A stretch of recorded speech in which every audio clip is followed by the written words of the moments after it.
Olá pessoal, sejam bem-vindos a mais uma aula aqui do canal. Eu sou o professor Cláudio e hoje nós vamos falar de um conteúdo que é muito importante para quem presta concurso, que é o conteúdo de informática para concurso. Nós sabemos que, para os concurseiros de plantão, a informática tem sido um diferencial ao longo dos últimos anos, aí nos diversos concursos que têm sido aplicados no país. E como eu falei em um dos últimos vídeos aqui do canal, recentemente estão sendo cobrados cada vez conteúdos mais avançados no que diz respeito à informática, tanto na parte de Excel quanto na parte de informática em geral. Eu quero falar para vocês hoje um pouco mais sobre segurança da informação. Eu quero trazer alguns conceitos para vocês, porque isso é muito cobrado na maioria dos concursos. Se você pegar os editais que estão abertos por aí, você vai ver que praticamente todos eles abordam questões relacionadas à segurança, seja vírus, seja alguns tipos de ameaça, malwares, seja sobre antivírus. Você tem que ter alguma noção sobre isso e aqui no canal a gente vai te ajudar. Nossas aulas, assim como você já deve ter visto em outros aqui da playlist de informática para concurso, terão conteúdo teórico e também questões para que você possa praticar. Sabendo disso, eu quero pedir para você que já deixe seu like nesse vídeo, porque como você sabe, né, o seu like faz toda a diferença para a gente aqui. Essa é uma métrica muito importante para o YouTube. Para você é apenas um clique, mas para a gente faz toda a diferença. Compartilhe também com seus amigos concurseiros, para que eles possam conhecer um pouco mais desse conteúdo. Peço para você que se inscreva no canal. E é muito importante também que você ative o sininho para receber todos os vídeos que eu posto aqui no canal. Lembrando também que esse conhecimento aqui não é válido apenas para concurso. Existem muitas provas por aí de processo seletivo que às vezes exigem conhecimentos de vocês, tá bom? Bom, então vamos começar, vamos entender aqui. Hoje nós vamos falar sobre worms. Hoje nós vamos falar sobre worms, né? Você tem que conhecer o worm, o que significa essa praga, esse verme, né? No caso de computador. Então, o worm, a gente vai entender isso de uma forma bem simples, tá? Bem tranquila. Eu vou trazer aqui para vocês alguns conceitos, a forma como ele é propagado e depois a gente vai responder algumas questões para praticar. Então vamos lá. Primeiro de tudo que você precisa saber. Grava bem isso, coloca aí no teu caderno de estudos. O Worm é um programa que se propaga sozinho. Olha só, ele tem autonomia. Ele se propaga sozinho, automaticamente. Ele é inteligente, ele não depende do usuário, de alguma ação do usuário para se propagar. Ele se propaga sozinho. Lembrando, pessoal, que tudo que é software de computador é programa, tá? Vírus é programa, o Excel é programa, o Word é programa, tá? Tudo que for, né? O navegador que você utiliza para assistir essa aula agora é programa. E o Worm não é diferente, ele também é um programa de computador, só que se propaga sozinho, ou seja, ele consegue se espalhar. Ele já é programado para infectar outros computadores, além do que foi invadido inicialmente.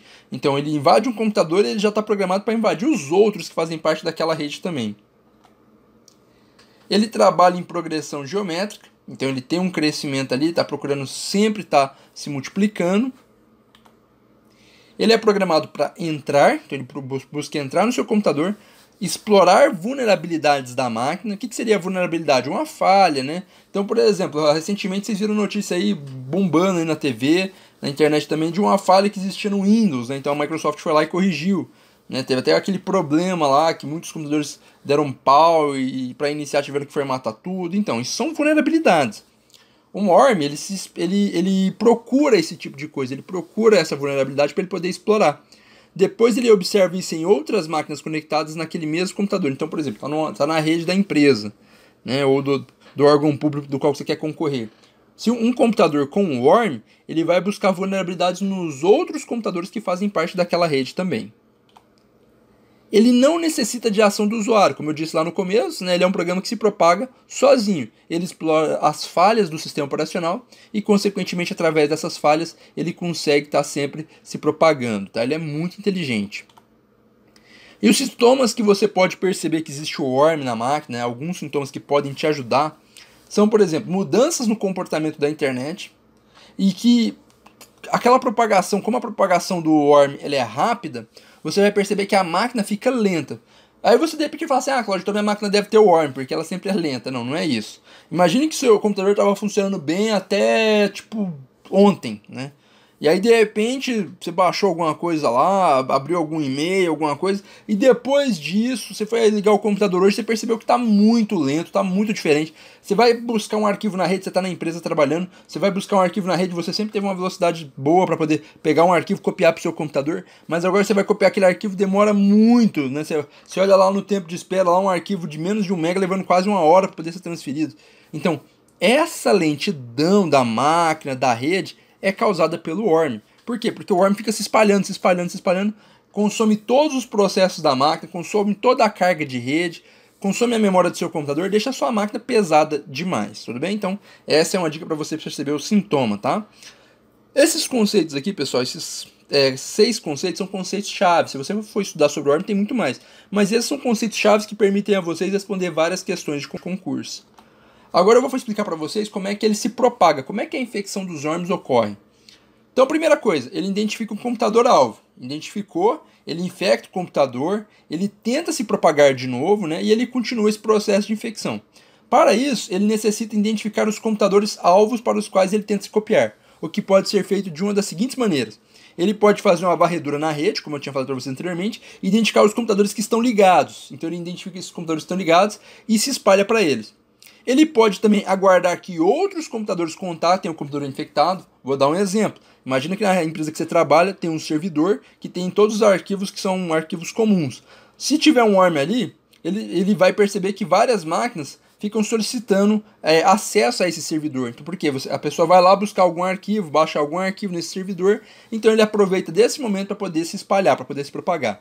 Outra coisa que ele pode fazer é utilizar listas pré-definidas ou obtidas na internet contendo a identificação dos alvos. Ele pode pegar uma lista, ver onde é que estão os alvos dessa lista e poder se propagar para elas. Ele também pode utilizar informações contidas no computador infectado, como arquivos de configuração e lista de endereços de e-mail. Então o worm pode pegar uma lista de e-mails e enviar worms para outras pessoas para que elas possam pegar através do e-mail delas, tá? Então tem que tomar muito cuidado com os e-mails que você recebe também.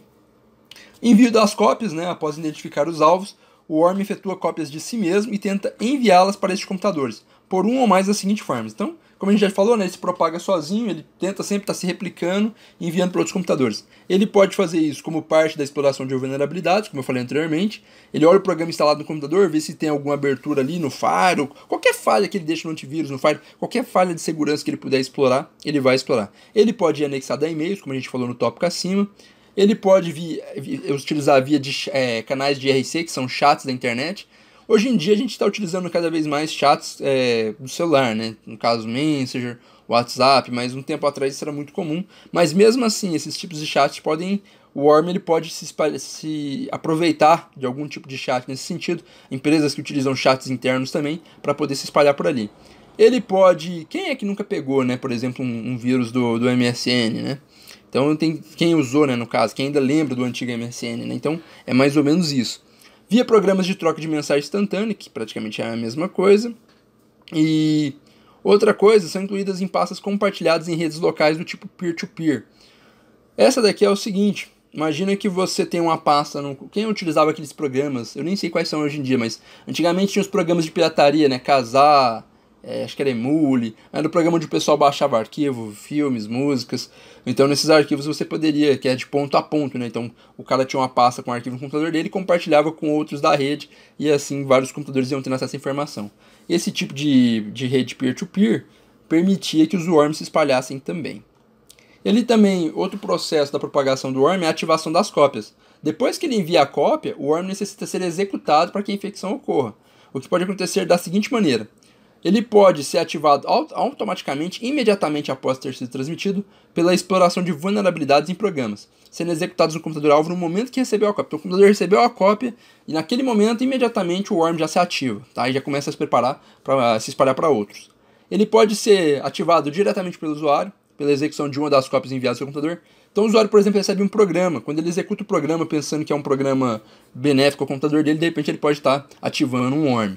E pela realização de uma ação específica do usuário. Por exemplo, o worm está condicionado como, por exemplo, a inserção de uma mídia. O cara coloca um pendrive no computador, colocou o pendrive, na hora que coloca aquele pendrive, o worm pode se passar para o computador.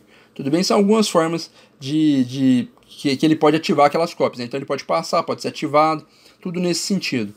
E, por fim, ele reinicia esse processo. Então, após ele infectar o computador, ele começa tudo de novo. Você colocou um pendrive na máquina, ele disparou para aquele computador, depois ele vai buscar outros computadores. Ele não para, tudo bem? Então, essas são coisas que você precisa saber. Bom, olha só uma coisa interessante. Sendo que, a partir de agora, o computador que antes era o alvo passa a ser também o computador originador dos ataques. Então, se antes você era uma vítima, né, agora você também passa a ser aquele que vai fazer ataques a outros computadores, a outros equipamentos. Vamos treinar mais agora o nosso conhecimento prático, acho que a parte teórica já ficou bem clara para você. Vamos responder algumas questões de concursos passados. Então olha só esse concurso de 2012, tá? Para assistente de tecnologia. A alternativa que informa o significado de ORM é a letra A, vírus específico para smartphones. B, periférico de armazenamento externo de última geração baseado em unidades de disco de alta performance. C, efeito de aquecimento excessivo de um computador quando ele é submetido à execução de softwares gráficos de alto desempenho. D, recurso para envio de múltiplos e-mails batizado com o sobrenome do pesquisador criador da ferramenta de e-mails, Robert T. Morris Worm Jr. E código malicioso semelhante ao vírus de computador que possui a capacidade de reprodução automática através do envio de cópia do seu código por meio da rede. Você vai fazer o seguinte agora, você vai pausar o vídeo e vai responder essa questão, tá? Você leva o tempo que você precisar aí, responde essa questão e depois você retoma o vídeo, você tira do pause aí, tudo bem? Bom, vamos lá. Qual que é a resposta correta então? Letra E. Você acertou? Vamos entender por quê. Primeiro, o Worm é um vírus específico para smartphones? Não. O Worm é um programa que pode ser espalhado em smartphones, em computadores, em qualquer equipamento eletrônico. Tudo bem? Se você tiver ali um equipamento eletrônico que tem um software dentro dele, o Worm pode se espalhar dentro daquele software, certo? Bom, então, é um periférico de armazenamento externo de última geração baseado em unidades de disco de alta performance? Não, periféricos são dispositivos de hardware, como a gente falou lá na aula de Windows para concurso público, né, onde eu falei para vocês o que era hardware, o que era software. O Worm é um tipo de programa. Programa é software, periférico é hardware, tudo bem? Então, letra B também está incorreta. C. Efeito de aquecimento excessivo de um computador quando ele é submetido à execução de softwares gráficos de alto desempenho? Totalmente furado. Aqui poderia fazer muita gente que já estudou sobre o Worm levar o erro na D, né? Por exemplo, recurso para envio de múltiplos e-mails batizado com o sobrenome do pesquisador criador da ferramenta de e-mails? Nada a ver. Bom, primeiro, Robert T. Morris realmente é o criador do Worm, tá? Ele não tem esse Worm Jr. no nome dele, é o Robert T. Morris. E tem uma questão, ele não é o criador da ferramenta de e-mails ali, né? Ele é o criador do Worm, tá? E ele fez isso lá no MIT, acabou que estava fazendo uma pesquisa, criou um arquivo para a rede, e esse arquivo acabou se espalhando, e na época congelou 50% dos computadores mundial, ele foi preso, acabou pagando fiança e saiu. Então essa questão aqui, ainda teve que fazer, né, várias horas comunitárias, uma série de coisas lá, e hoje dá aula no MIT, olha que engraçado. Então a letra D está incorreta também, tá? Não tem nada a ver isso aí que foi falado. E a letra E é correta, né? É um código malicioso, é semelhante ao vírus de computador, possui a capacidade de reprodução automática através do envio de cópia do seu código por meio da rede. Foi tudo que nós falamos aqui até agora. Questão B, uma questão de 2016, para auxiliar administrativo, tá? Uma questão mais recente. E aqui diz, o Worm é uma praga virtual capaz de... Você vai pausar o vídeo também, e aí depois que você pausar o vídeo, você vai voltar aqui, você vai responder, né, qual dessas opções você acha melhor, você vai voltar e a gente vai te dizer a resposta e porquê da resposta. Pausou? Já respondeu? Então vamos ver qual é a resposta correta. A resposta correta é a letra B. Vamos ver por quê? O Worm é capaz de se alojar, letra A, né? O Worm é capaz de se alojar em seu computador de maneira a esperar a intervenção de outra praga para que ele possa destruir arquivos e dados? Não, lembra que lá no início eu falei que ele é independente, ele se propaga automaticamente e sozinho, tá? Ele aproveita vulnerabilidades, certo? Então letra A, incorreta. Vamos para a letra C. Software de proteção. Opa! O Worm quer acabar com a proteção, né? Não proteger. Então, só essa primeira parte da frase aí você já considera como que está errado. Letra D, software de segurança. Mesma coisa da letra C. O Worm é um malware, né? É um tipo de programa que faz mal ao computador, né? É uma ameaça. Então, ele não é um software de segurança, tá? Ele é um software ruim. Ele é um software que vai querer acabar com a segurança do seu computador. Letra B, se propagar de maneira autônoma no computador, tomando ações maliciosas capazes de infectá-lo, se replicando. Além disso, podem apagar os arquivos e enviar e-mails sem autorização. Sabe quando você vai procurar aquele arquivo no computador que você não acha mais? De repente pode ter sido apagado por um Worm, tá? Então, essa letra B é a letra correta que faz sentido com o que a gente já estudou e falou aqui, né? Letra A, totalmente incorreta. Letra C e D totalmente correta. Porque na letra A, que foi aqui, pelo menos tinha alguma coisa que fazia sentido, né? A questão de destruir arquivos e dados, mas o problema da letra A é que ele fala que tem que esperar a intervenção de outra praga. Não tem. Vamos para mais uma questão, tá? Você vai julgar aqui, ó, essa questão também de 2012, banca CESP, né? Que é uma banca que o pessoal fica muito de olho nos concursos. Tribunal Judiciário, inclusive vai ter prova do TJ também, acho que TJMG agora recentemente, então fiquem ligados. Julguem os itens a seguir a respeito de aplicativos usados no combate a pragas virtuais. O uso de programas antivírus continuamente atualizados é uma prática suficiente para se evitar que um worm contamine o computador? Vamos lá, pessoal, o que você acha? Você acha que essa alternativa é certa ou errada? Pausa aí e responde e depois volta aqui no vídeo. Voltou? Bom, vamos ver qual que é a resposta e por quê. E aí, você acertou? Bom, por que isso está errado? Gente, ter um programa de antivírus continuamente atualizado não é uma prática suficiente, é uma prática necessária. Você tem que ter um programa antivírus. Eu vejo que muita gente não utiliza antivírus nos computadores. Isso é um risco muito grande, tá? Principalmente quem trabalha aí com internet bank, faz operações, tem que tomar muito cuidado. Então o antivírus ele é um programa que ele é necessário, mas ele não é garantia de nada. Tá? Quando se fala em segurança da informação, nada é suficiente. Tá? Nada é suficiente. Sempre tem risco, sempre tem ameaças, por isso que existe a área da gestão de risco, sempre tem vulnerabilidades, nós sempre temos que melhorar o processo. Não existe um conceito de segurança, nada que seja 100% suficiente. Tá? Isso é muito complicado de falar. É igual, por exemplo, você toma remédios, você se exercita, você se alimenta bem, e você está fazendo o necessário para ter uma boa saúde, mas não é garantia 100% de que você não fique doente. Você pode gripar, você pode ter outras coisas. A mesma coisa é o computador. O uso desses programas ajuda, mas não é garantia que seja suficiente. Combinado? Essa é para não errar mesmo. Bom, pessoal, agora é o seguinte. Coloca aí nos comentários quantas questões você acertou, quantas questões aí você, sabia ou não sabia, se você deixou em branco. Coloca aí como é que foi o seu resultado. Gostaram da aula? Estavam esperando para poder avaliar? Chegou o momento. Deixa seu like para ajudar o canal a trazer mais conteúdos como esse. Compartilha nas redes sociais para que outros amigos conheçam o nosso canal, aprendam informática, aprendam Excel aqui com a gente. E se inscreva, né? Assim você fica por dentro do nosso canal, tem acesso a todo o nosso conteúdo. E o mais importante é que você ative o sininho, que com isso você vai receber notificações de novas aulas no seu celular e no seu e-mail. Você não perde por nada e fica por dentro de tudo.